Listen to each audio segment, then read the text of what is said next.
Students, welcome back to science tech. आज हम लोग फिर से आपके साथ आ गए इलेक्ट्रोकेमिस्ट्री को कंटिन्यू करने के लिए। करना था ना, तो भाई वीडियो शुरू कर रहे हैं। My dear students, please subscribe कर दो यार। 3 वीडियो चला जा चुका है, आप लोग के सपोर्ट से बहुत ज्यादा व्यूज मिल रहे हैं। मजाक नहीं, सही बता रहे, बहुत ज्यादा व्यूज मिल रहे हैं। सपोर्ट कर दो, थोड़ा और सपोर्ट कर दो, सब्सक्राइबर बढ़ा दो। फिर पढ़ाते तो रह रहे, नोट्स भी आपको मिल जाएंगे फ्री में। तो सब्सक्राइब कर दो, सपोर्ट कर दो, और आपका टाइम वेस्ट नहीं करेंगे। लाइक करना है तो कर देना, कमेंट जरूर करना। जो भी डाउट्स आपके कमेंट्स में आएंगे मैं उसको सॉर्ट आउट करूंगा। मैक्सिमम कमेंट्स करो, जो भी आपके प्रॉब्लम हो रहे समझने में मैं उसको क्लियर करने का कोशिश करूंगा। तो अब आपका टाइम वेस्ट नहीं करेंगे, हम लोग टाइम वेस्ट नहीं करते, मूव करते हैं। आज इलेक्ट्रोकेमिस्ट्री में हम लोग पढ़ने वाले हैं term used in voltaic cell या डैनियल-सन। डैनियल-सन पढ़ाए थे, उसका स्ट्रक्चर आप लोगों को पिछले वीडियो में बताए थे कि डैनियल-सन में कहाँ ऑक्सीडेशन हो रहा है, कहाँ रिडक्शन हो रहा है, बताए थे। ऑक्सीडेशन कहाँ पे हो रहा है, रिडक्शन कहाँ पे हो रहा है, ये भी बताए थे, याद है? चलो रिवाइंड करके एक बार देख लेना। मैंने एक टर्म दिया था जो रिपीट किया था आप लोगों के साथ, याद है? ऑक्सीडेशन का, रिडक्शन का। तो कहाँ हो रहा है, कहाँ नहीं हो रहा है, वो एक बार पिछला वीडियो देख लो, मेरा व्यूज भी बढ़ जाएगा। बता दो मैं भी सकता हूँ, पर व्यूज बढ़ाना है। तो डैनियल सेल या वोल्टाइक सेल के कुछ नए टर्म्स आज हम लोग पढ़ने वाले हैं। अब आप पूछोगे कि सर वोल्टाइक सेल क्या है, तो मैंने पहले भी कहा था इलेक्ट्रोकेमिकल सेल को वोल्टाइक सेल भी कहते हैं, गैल्वेनिक सेल भी कहते हैं। और इसी मॉडल पर आधारित डैनियल सेल बना है, जो मैंने पिछले वीडियो में आप लोगों को बताया था। तो कौन कौन से टर्म पढ़ने वाले हम लोग? रेडॉक्स कपल्स के बारे में पढ़ेंगे, नाम सुन के लड्डू फूट रहे हैं। रेडॉक्स कपल्स के बारे में पढ़ेंगे, इलेक्ट्रोड पोटेंशियल के बारे में पढ़ेंगे, और सेल पोटेंशियल के बारे में। ये 3 टर्म्स के बारे में हम लोग अभी पढ़ने वाले हैं। तो सबसे पहला टॉपिक शुरू करते हैं हम लोग रेडॉक्स कपल्स के बारे में जानने के लिए। तो फटाफट हम लोग कोड इरेज करके रेडॉक्स कपल को लेकर आपके सामने पहुंचे। So my dear students, redox couple के बारे में हम लोग समझते हैं क्या होता है रेडॉक्स। तो रेडॉक्स कपल में हम लोग जिंक देख रहे हैं, यहाँ पे जिंक का रिएक्शन कॉपर के साथ हो रहा है। जिंक सॉलिड में, कॉपर एक्वस में। ये पहले भी मैंने आप लोगों को दिखाया था। यहाँ जिंक के जगह में आयरन यूज करके दिखाया था, कॉपर को सिल्वर के साथ रिप्लेस करके मैंने दिखाया था। रिएक्टिविटी, मेटल एक्टिविटी सीरीज के हिसाब से ये काम करता है, ये भी मैंने बताया हुआ था आप लोग को। जो लोग नहीं देखे स्टूडेंट, प्लीज एक बार पिछला वीडियो जाके देख लीजिए, उसमें सारा चीज क्लियर किया हुआ है। तो Zn plus Cu2 plus aqueous state में रहता है, तो वो Zn2 प्लस प्लस Cu बनाता है, एक एनोड में, एक कैथोड में। तो ये 2 हाफ रिएक्शन है। कैसे 2 हाफ रिएक्शन है? क्योंकि डैनियल सेल में मैंने कहा था 2 हाफ सेल यूज हो रहे हैं। एक में आपका जिंक सल्फेट सॉल्यूशन रह रहा है, एक में कॉपर सल्फेट सॉल्यूशन रह रहा है एज इलेक्ट्रोलाइट, 2 इलेक्ट्रोलाइट है। एक में जिंक रॉड यूज हो रहा है, इसमें कॉपर रॉड हो रहा है। ये डायग्राम आप लोग देख पा रहे हो, उस डायग्राम में डैनियल सेल को आप लोग रिलेट कर सकते हो। जो लोग डैनियल सेल अभी तक नहीं समझे, मेरा पिछला वीडियो चाहिए, ठीक इसके पहले वाला वीडियो में, उसमें मैंने पूरा डैनियल सेल को एक्सप्लेन किया हुआ, एक एक चीज डैनियल सेल के बारे में मैंने एक्सप्लेन किया हुआ, तो उसको देख लीजिएगा भाई। इस डायग्राम में डैनियल सेल को देख के रिलेट आप लोग कर सकते हैं। तो कॉपर रिड्यूस हो रहा है, कॉपर में रिडक्शन हो रहा है, इलेक्ट्रॉन ऐड हो रहा है, जो ले रहा है वो ले रहा है, रिडक्शन हो रहा है। तो रिडक्शन कहां हो रहा है? कैथोड में हो रहा है। मैंने पहले भी बताया था, मेरा दूसरा वीडियो देख लो, जिसमें मैंने बताया था रिडक्शन कहां होता है? ऑक्सीडेशन होता है एनोड में, रिडक्शन होता है कैथोड में। इसके उल्टा करके मैंने बताया था AOCR, याद आया? मैंने रिपीट करवाया था, मेरे साथ रिपीट करो, AOCR। कोई बोलता है ना ए होशियार, आपको कोई बोलता है ना ए होशियार, उसे याद करो, ए होशियार। एनोड में ऑक्सीडेशन, कैथोड में रिडक्शन, मैंने बताया था। तो जो ऑक्सीडेशन हो रहा है यहाँ पे जिंक का, जिंक दे दिया, लूज किया इलेक्ट्रॉन, ऑक्सीडाइज्ड हुआ, ऑक्सीडेशन हुआ, तो कहां पे हुआ? एनोड में। कॉपर में रिडक्शन हुआ, कहां हुआ? कैथोड। और क्योंकि ये 2 हाफ सेल्स में हो रहा है, 2 हाफ सेल्स को कंबाइन करके हो रहा है, 2 हाफ सेल्स को कंबाइन कर दिए डैनियल सेल में, तब ये रिएक्शन हुआ, दो हाफ सेल्स को कंबाइन करके ये रिएक्शन हुआ, इसीलिए इसको एक साथ कहा जाता है रेडॉक्स कपल्स। समझ में? अब मूव करते हैं। अगला टॉपिक जो हम लोग पढ़ने वाले हैं वो पढ़ने वाले हैं इलेक्ट्रोड पोटेंशियल के बारे में। इलेक्ट्रोड पोटेंशियल क्या होता है, तो इस चीज को हम लोग समझते हैं, इसका डेफिनेशन पहले देखते हैं। तो potential difference between the electrode and the electrolyte, electrode और इलेक्ट्रोलाइट के बीच का पोटेंशियल डिफरेंस को हम लोग इलेक्ट्रोड पोटेंशियल कहते हैं। एग्जांपल के तौर पे मैंने आपको डैनियल सेल का एग्जांपल दिया था, जिसमें जो हाफ सेल्स थे उसके अंदर एक सॉल्यूशन था कॉपर सल्फेट का सॉल्यूशन और एक रॉड था कॉपर रॉड, ये एज ए कैथोड काम कर रहा था, कॉपर रॉड सीधा सीधा हम लोग Cu कर देते हैं और कॉपर सल्फेट सॉल्यूशन था। तो ये इलेक्ट्रोलाइट और इस रॉड के बीच, इस इलेक्ट्रोलाइट और इस रॉड के बीच potential difference between the electrode and the electrolyte, इस इलेक्ट्रोलाइट और इस रॉड के बीच में जो पोटेंशियल डिफरेंस होगा उसको हम लोग इलेक्ट्रोड पोटेंशियल कहते हैं। इसको डैनियल सेल का और थोड़ा बढ़िया से एग्जांपल के साथ समझते हैं। तो डैनियल सेल का एग्जांपल यहाँ पे हम लोग यूज कर रहे हैं कैथोड। हम पहले बताए थे कैथोड यहाँ पे हम मेंशन किए हुए हैं, कैथोड में कॉपर है, कॉपर है। तो कॉपर आयंस का क्या टेंडेंसी होता है, इसका टेंडेंसी होता है इलेक्ट्रॉन एक्सेप्ट करना, ये इलेक्ट्रॉन एक्सेप्ट करते हैं, पता है। अब जब ये इलेक्ट्रॉन एक्सेप्ट कर ले रहे हैं, इसके अंदर इलेक्ट्रॉन का कमी है, इलेक्ट्रॉन को एक्सेप्ट कर ले रहे हैं, तो ये रॉड को क्या कर दे रहे हैं, रॉड को पॉजिटिवली चार्ज कर दे रहे हैं। समझ में आ रहा है? रॉड में इलेक्ट्रॉन का कमी हो जा रहा है, रॉड में जब इलेक्ट्रॉन का कमी हो जा रहा है तो रॉड पॉजिटिवली चार्ज हो जा रहा है, रॉड को पॉजिटिवली चार्ज कर दे रहे हैं। तो कैथोड हैज पॉजिटिव पोटेंशियल, तो हम लोग क्या कह सकते हैं, कैथोड, यहां पे मेरा कॉपर है उसको हम क्या कहेंगे, कैथोड हैज, क्योंकि रॉड पॉजिटिवली चार्ज हो गया तो cathode has positive potential with respect to the electrolyte, electrolyte के रेस्पेक्ट में, समझ लो। तो cathode has the positive potential with respect to the electrolyte. यहाँ पे जो मेरा इलेक्ट्रोलाइट यूज हुआ है उसके रेस्पेक्ट में इसका पोटेंशियल क्या हो गया, पॉजिटिव। समझ में आया? अब अगला टॉपिक पे हम लोग मूव करते हैं, जिसमें हम लोग यहाँ पे कैथोड की जगह एनोड का एग्जांपल उठाएंगे। यही टॉपिक रहेगा पर एग्जांपल हम लोग का एनोड का रहेगा। इलेक्ट्रिक पोटेंशियल को, इलेक्ट्रोड पोटेंशियल जो हम लोग पढ़ रहे हैं, इलेक्ट्रोड पोटेंशियल को दूसरे तरफ घुमा के देखते हैं हम लोग, कैथोड की जगह एनोड यूज कर रहे हैं। तो कैथोड की जगह जब एनोड यूज कर रहे हैं तो जिंक के पास टेंडेंसी है टू गिव इलेक्ट्रॉन, तो लीविंग द रॉड नेगेटिवली। अब जिंक इलेक्ट्रॉन दे रहा है, sulphate solution, zinc sulphate solution electron दे रहा है तो रॉड एक्सेप्ट करते हैं, समझ रहे हो? तो ये रॉड जो है नेगेटिवली चार्ज हो जा रहा है, उसके पास इलेक्ट्रॉन का मात्रा बढ़ जा रहा है। एनोड हैज नेगेटिव पोटेंशियल, तो हम लोग क्या कहेंगे, anode has negative potential with respect to the electrolytic solution. Cathode है पॉजिटिव पोटेंशियल और एनोड है negative potential with respect to the electrolytic solution. इसी को कहा जाता है इलेक्ट्रोड का पोटेंशियल। अब इलेक्ट्रोड का पोटेंशियल तो हम लोग समझ में आ गया। अब मूव करते हैं अगला टॉपिक के ऊपर, जो कि है सेल का पोटेंशियल। हम लोग स्टार्ट करते हैं, फटाफट बॉडी रेस करके पहुंचते हैं आपके। तो इससे पहले कि हम लोग आगे बढ़े, अपना टॉपिक पे बढ़े, एक टॉपिक छूट गया था, स्टैंडर्ड इलेक्ट्रोड पोटेंशियल।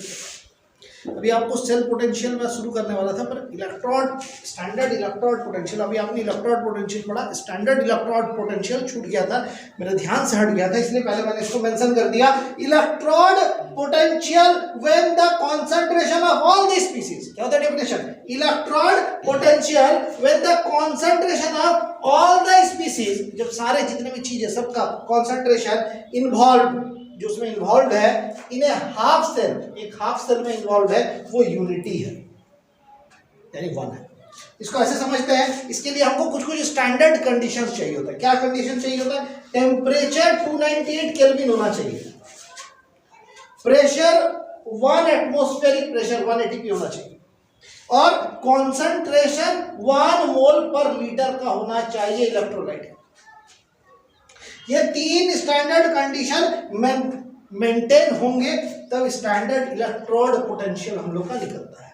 अब कैसे थोड़ा समझ लो, इलेक्ट्रोड पोटेंशियल जो होता है हम लोग का अभी तक हमने पढ़ा इलेक्ट्रोड पोटेंशियल, इलेक्ट्रोड पोटेंशियल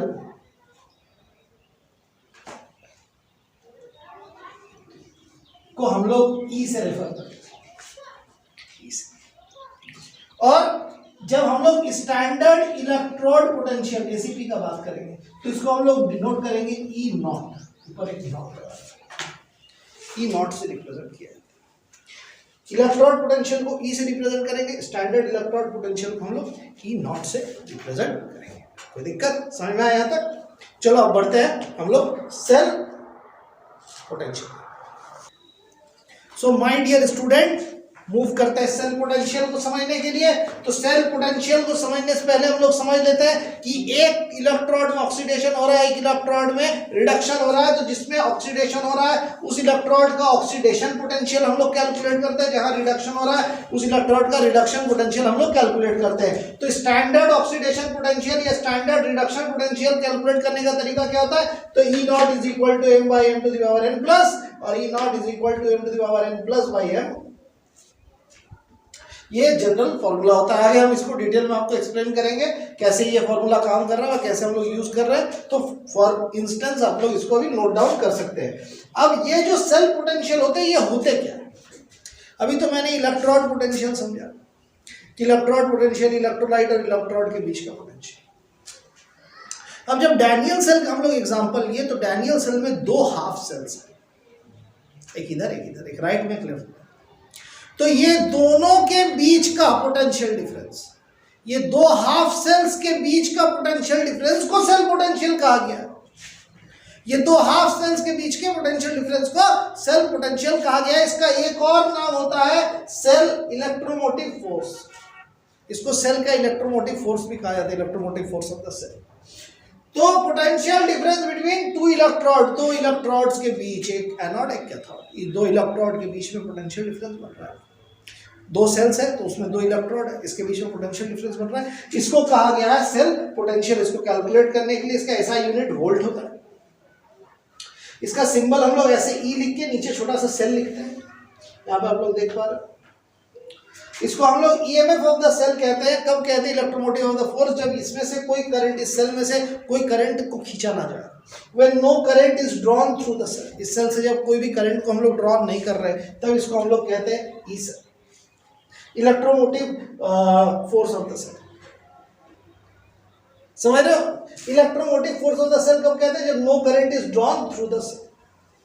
इसका सिंबल होता है ई सेल, ऐसा यूनिट होता है वोल्ट, और potential difference between two electrode को हम लोग कहते हैं सेल पोटेंशियल।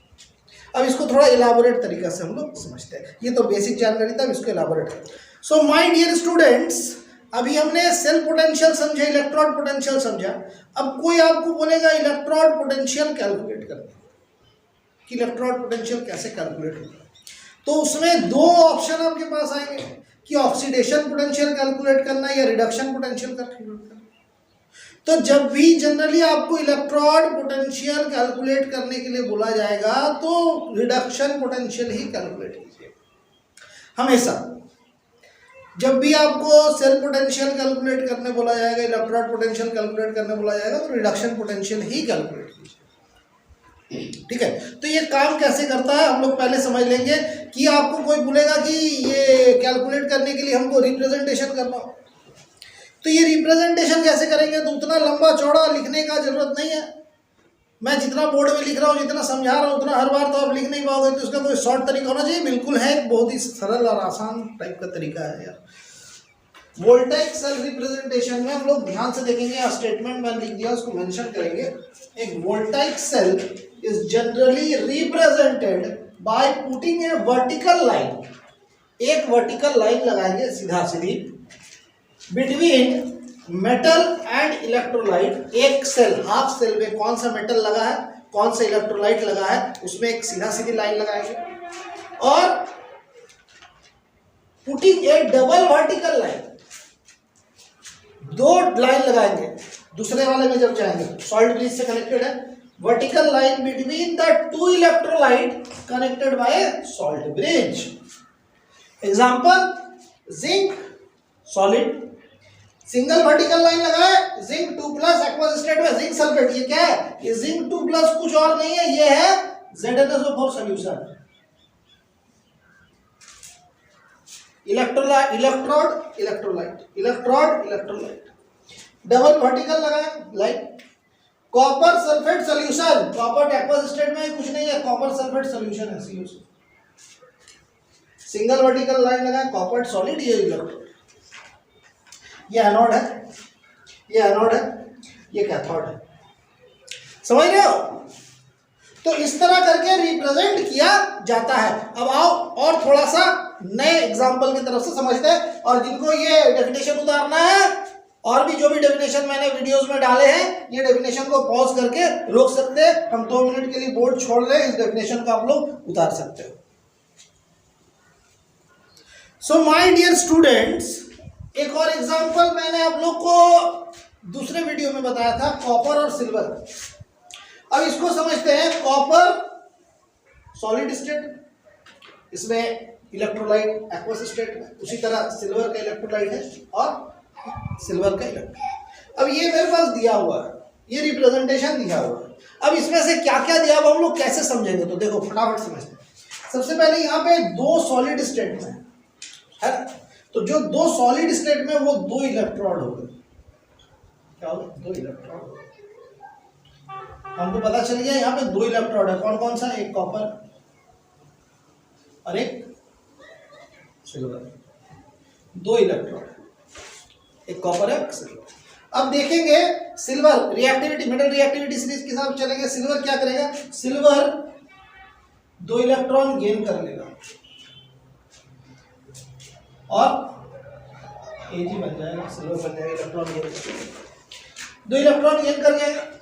और इलेक्ट्रॉन गेन करना मतलब क्या होता है? रिडक्शन। इलेक्ट्रॉन गेन करना मतलब क्या होता है? रिडक्शन। इसमें रिडक्शन होगा। और भाई रिडक्शन कहाँ होता है? ए होशियार, याद आया? ए होशियार, याद आया? AOCR रिडक्शन कहाँ होता है? कैथोड में। तो हमको पता चल गया सिल्वर मेरा क्या है। बचा क्या मेरे पास? कॉपर। कॉपर का देखेंगे Cu। Cu क्या करेगा? इलेक्ट्रॉन लूज करेगा। इलेक्ट्रॉन लूज किया, तो जो लूज किया वो क्या होगा? ऑक्सीडेशन, ऑक्सीडाइज होगी, ऑक्सीडेशन। ऑक्सीडेशन कहां पे होता है? फिर बोलेंगे ए होशियार, एनोड। वेरी गुड, समझ रहे हो? रिडक्शन कैथोड में, ऑक्सीडेशन एनोड में। तो मेरे पास एक रिप्रेजेंटेशन दिया हुआ था, इस रिप्रेजेंटेशन से हमने इतना चीज निकाल दिया। अब आपको समझ में आया रिप्रेजेंटेशन से कैसे आप लोग कैलकुलेट, क्या आप लोग निकाल पाइएगा, कितना निकाल पाइएगा? क्लियर? तो मूव करते हैं हम लोग अपने अगले topic. So my dear students, हम लोग अगर बात करें सेल पोटेंशियल कैलकुलेट करने का, तो कैसे सेल पोटेंशियल कैलकुलेट कर सकते हैं? तो फिर से हम बात करेंगे सेल पोटेंशियल को हम लोग सेल EMF भी कहते हैं। EMF मतलब आप लोग जानते हो इलेक्ट्रोमोटिव फोर्स। सेल EMF मतलब सेल इलेक्ट्रोमोटिव फोर्स। तो आपको सेल EMF कैलकुलेट करने के लिए कहा जाए या सेल पोटेंशियल कैलकुलेट करने के लिए कहा जाए, तो क्या करोगे? कैथोड से एनोड की तरफ चलोगे, यानी E इलेक्ट्रोड पोटेंशियल के लिए यूज होगा, पता है? तो E right to E left. Right क्यों? डैनियल सेल का स्ट्रक्चर देखो, पीछे वीडियो को रिवाइंड करो, वहां पे मैंने डैनियल सेल का स्ट्रक्चर डाला हुआ। वहां पे देखो राइट साइड में आपको कैथोड दिखेगा, लेफ्ट साइड में आपको एनोड दिखेगा। E right minus E left. E cathode, electrode potential at cathode minus electrode potential at anode. इसको और थोड़ा तरीका से समझते हैं। सेल पोटेंशियल जब भी आपको निकालने के लिए कहा जाएगा, मैंने पहले भी अभी थोड़ा देर पहले कहा कि सेल पोटेंशियल में हम लोग रिडक्शन पोटेंशियल निकालते हैं, ऑक्सीडेशन पोटेंशियल नहीं निकालते। लेकिन कभी कभी ऑक्सीडेशन पोटेंशियल के टर्म में, अगर ऑक्सीडेशन के टर्म में निकालना हो तो कैसे निकालेंगे? देखो सेल पोटेंशियल अगर रिडक्शन के प्रिंसिपल पे हम लोग निकाल रहे हैं तो बड़ा सिंपल है। E reduction potential at cathode, RPC यानी reduction potential at cathode, minus E electrode potential reduction potential at anode, reduction potential at anode, reduction potential at cathode को माइनस करो। अब ऑक्सीडेशन के टर्म में आ जाएगा तो कैसे लिखेंगे, minus E oxidation potential at cathode plus electron potential oxidation potential at anode, ये दोनों टर्म में आ जाएगा। अब हम इसको एक एग्जांपल के साथ आपको बता रहे हैं। सपोज करो मैंने सिल्वर और कॉपर का एग्जांपल लिया था, तो इसका निकालना हो तो ई हम लोग मेंशन कर दिए। उसके बाद reduction potential at cathode, reduction potential at cathode मेरा क्या था, Ag प्लस, एक लाइन देंगे Ag minus E reduction potential at anode, anode में क्या था मेरा Cu2 प्लस, एक लाइन देंगे C। इस तरह से हम लोग कैलकुलेट करेंगे। समझ में आगे कैलकुलेशन कैसे हो रहा है ये अगर आपको जानना है स्टे ट्यून्ड, अगला वीडियो में हम लोग कैलकुलेशन को लेकर पहुंचेंगे। हमारा आज का वीडियो, आज का क्लास यहीं पर समाप्त होता है। तो अगला वीडियो में आप लोग के साथ मुलाकात होगी, तब तक के लिए प्लीज सब्सक्राइब कर दो यार, कुछ भी सीख रहे हो तो सब्सक्राइब कर दो, लाइक कर दो एंड एडियस अमीगो गाइस।